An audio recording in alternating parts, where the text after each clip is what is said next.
Welcome, wizards! In today's lesson we're going to look at novels, dramas, short stories, poems, formal and informal letters. You should be able to apply language skills to writing tasks. When writing a letter, keep in mind language structures and conventions. Your word level work. First we'll begin with adjectives. An adjective is a word that describes, identifies, or further defines a noun or a pronoun.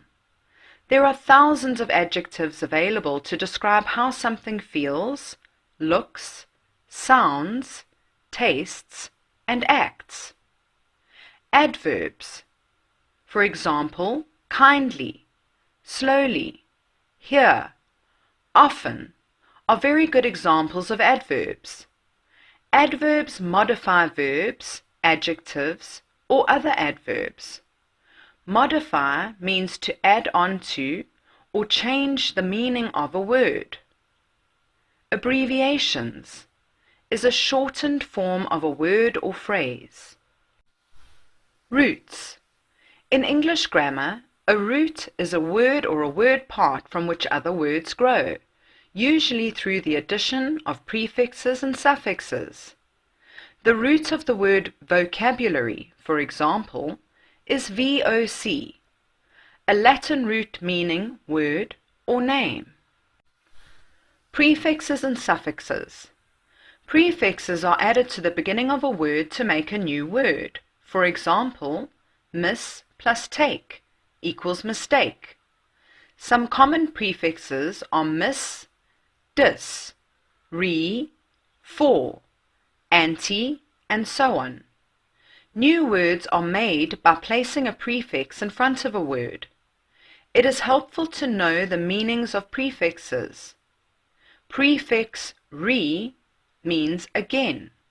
Therefore, reappear means to appear again. A common prefix meaning is pre, which means before. Suffixes. These are letters added to the end of a main word. Common suffixes are full, ing, able, and ness. An example of this would be harm plus less equals harmless. We have sentence level, simple sentences and complex sentences. Now let's look at tenses. Past continuous tense. The past perfect progressive tense indicates a continuous action that was completed at some point in the past. This tense is formed with the model had plus been, plus the present participle of the verb with an ing ending. I had been working in the garden all morning. Future continuous tense. The future continuous refers to an unfinished action or event that will be in process at a time later than now. The future continuous is used for quite a few different purposes. The future continuous can be used to project ourselves into the future. Sentence structure.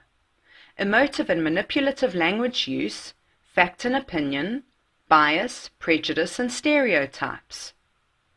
Punctuation and spelling. Spelling rules and conventions.